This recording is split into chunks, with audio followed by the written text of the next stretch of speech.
মৰমৰ ছাত্ৰ ছাত্ৰীসকল, আজি মই আৰম্ভ কৰিবলৈ লৈছোঁ ভূগোল বিষয়টোৰ ঐচ্ছিক ভূগোলৰ ৯ম শ্ৰেণীৰ উদ্যোগ লেচনটোৰ প্ৰথম ভাগটো। এতিয়া এইটো ভাগ 1, পিছৰ ভাগ 2 বা ভাগ 3ত মই আৰু কুৱেশ্যন আনচাৰ দিবলৈ মই চেষ্টা কৰিম। আৰু তোমালোকে যদি পাৰা ভিডিঅ'টো ছাবস্ক্ৰাইব কৰি ল'বা চেনেলটো, কাৰণ তেতিয়া যেতিয়াই মই ভিডিঅ' দিওঁ তেতিয়া তোমালোকে আগতে গম পাই যাবা। এতিয়া তোমালোকক মই কুৱেশ্যন আনচাৰ দিবলৈ আৰম্ভ কৰিছোঁ। এতিয়া চোৱা, ইয়াত 1 নম্বৰ অনুশীলনীৰ প্ৰশ্ন। শ্ৰেণী বিভাজনৰ ভিত্তি উল্লেখ কৰি উদ্যোগক শ্ৰেণী বিভক্ত কৰা। প্ৰতিষ্ঠানৰ আকাৰ, ব্যৱহাৰ হোৱা কেঁচামাল, উৎপাদন আৰু মালিকী স্বত্বৰ ভিত্তিত উদ্যোগসমূহক বিভিন্ন ধৰণে শ্ৰেণী বিভক্ত কৰিব পাৰি। প্ৰতিষ্ঠানৰ আকাৰ অনুযায়ী উদ্যোগ 3 প্ৰকাৰৰ: ঘৰুৱা উদ্যোগ, ক্ষুদ্ৰ উদ্যোগ আৰু বৃহৎ উদ্যোগ। ইয়াৰ কুৱেশ্যনটোৰ পিছৰ চোৱালৈ আহোঁ এতিয়া। খ. ব্যৱহাৰ হোৱা কেঁচামাল অনুযায়ী উদ্যোগসমূহ 5 প্ৰকাৰৰ হ'ব পাৰে: কৃষিভিত্তিক উদ্যোগ, খনিজ সম্পদ ভিত্তিক, ৰাসায়নিক দ্ৰব্য ভিত্তিক, বনজ সম্পদ ভিত্তিক আৰু প্ৰাণী ভিত্তিক উদ্যোগ। এতিয়া ইয়াৰ পিছৰ চোৱালৈ আহোঁ। গ. উৎপাদিত দ্ৰব্যৰ ভিত্তিত উদ্যোগ 2 প্ৰকাৰৰ হ'ব পাৰে: মৌলিক আৰু উপভোগ্য বস্তুৰ উদ্যোগ। মালিকী স্বত্বৰ ভিত্তিত উদ্যোগ 3 প্ৰকাৰৰ হ'ব পাৰে: ৰাজহুৱা খণ্ডৰ উদ্যোগ, ব্যক্তিগত খণ্ডৰ উদ্যোগ আৰু যৌথ খণ্ডৰ উদ্যোগ। তোমালোকে যদি কিবা বুজি নোপোৱা কমেণ্ট বক্সত কমেণ্ট কৰি সুধিব পাৰিবা। এতিয়া মই 2 নম্বৰ প্ৰশ্নলৈ আহোঁ। ঘৰুৱা উদ্যোগ কি? এই উদ্যোগৰ যোগেদি সাধাৰণতে কেনেধৰণৰ সামগ্ৰী তৈয়াৰ কৰা হয়? ঘৰুৱা উদ্যোগ সাধাৰণতে পৰিয়ালৰ মানুহে ঘৰতে গঢ়ি তোলে। এই উদ্যোগটো অতি ক্ষুদ্ৰ আকাৰৰ উদ্যোগ। থলুৱা কেঁচামাল ব্যৱহাৰ কৰি অতি সাধাৰণ যন্ত্ৰপাতি বা পৰম্পৰাগত কৌশল প্ৰয়োগেৰে সামগ্ৰী উৎপাদন কৰে। এই উৎপাদিত সামগ্ৰী ঘৰতে ব্যৱহাৰ কৰে বা স্থানীয় বজাৰত বিক্ৰী কৰা হয়। এই কুৱেশ্যনটোৰ পিছৰ চোৱালৈ আহোঁ এতিয়া।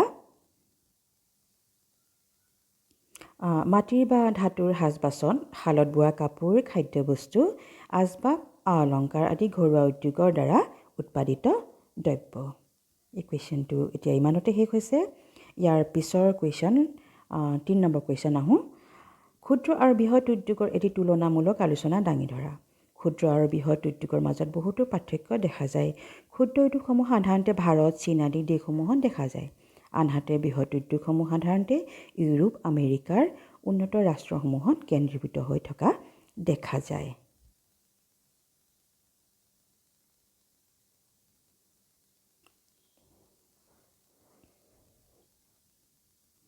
ভাৰততো যথেষ্ট পৰিমাণৰ বৃহৎ উদ্যোগ আছে, কিন্তু ক্ষুদ্ৰ উদ্যোগো বহুত আছে।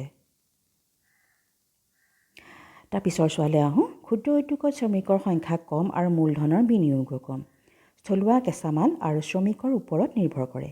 স্থানীয় লোকৰ আৰ্থিক বিকাশ আৰু ক্ৰয় শক্তি বৃদ্ধিত সহায় কৰে। আনহাতে বৃহৎ উদ্যোগত বহুত শ্ৰমিকৰ প্ৰয়োজন হয়। শ্ৰমিকসকল সাধাৰণতে প্ৰশিক্ষণপ্ৰাপ্ত হয়। বৃহৎ উদ্যোগত মূলধনৰ বিনিয়োগো বৃহৎ। বৃহৎ উদ্যোগে বিভিন্ন প্ৰকাৰৰ কেঁচামাল, যথেষ্ট ইন্ধন ব্যৱহাৰ কৰে। এতিয়া প্ৰশ্নটোৰ পিছৰ চোৱালৈ আহোঁ। আন্তৰ্জাতিক বজাৰৰ ওপৰত নিৰ্ভৰ কৰাৰ লগতে বৃহৎ বজাৰৰো প্ৰয়োজন হয়। ক্ষুদ্ৰ উদ্যোগ স্থাপনৰ যোগেদি উদ্যোগৰ বিকেন্দ্ৰীকৰণ সম্ভৱ কৰিব পাৰি। বৃহৎ উদ্যোগ স্থাপনে এটা এলেকাক কালক্ৰমত ঔদ্যোগিক অঞ্চললৈ ৰূপান্তৰিত কৰে। তোমালোকে ভিডিঅ'টো পজ কৰি পেলাই তোমালোকে আনচাৰবিলাক লিখি ল'বা। এটা পেজ ওলাব নহয়, সেইটো পজ কৰি ল'বা, তেতিয়া ধুনীয়াকৈ লিখিব পাৰিবা।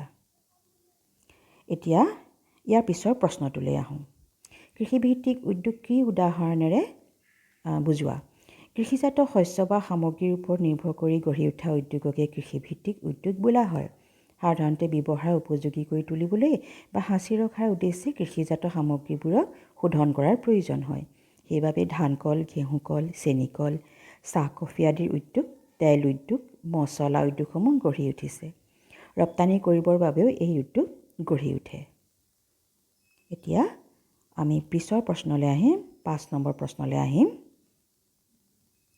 খনিজ সম্পদ ভিত্তিক উদ্যোগৰ এটি চমু আভাস দিয়া।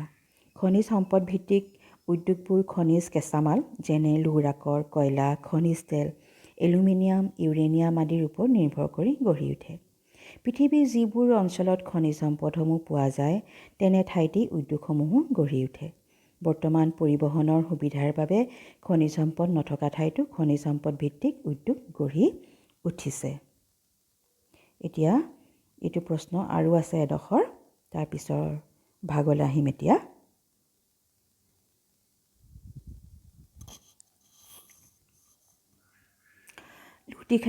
লুইতিখা উদ্যোগ, কয়লা উদ্যোগ, পেট্ৰলিয়াম উদ্যোগ আদি খনিজ সম্পদৰ ওপৰত ভিত্তি কৰি গঢ়ি উঠা উদ্যোগ।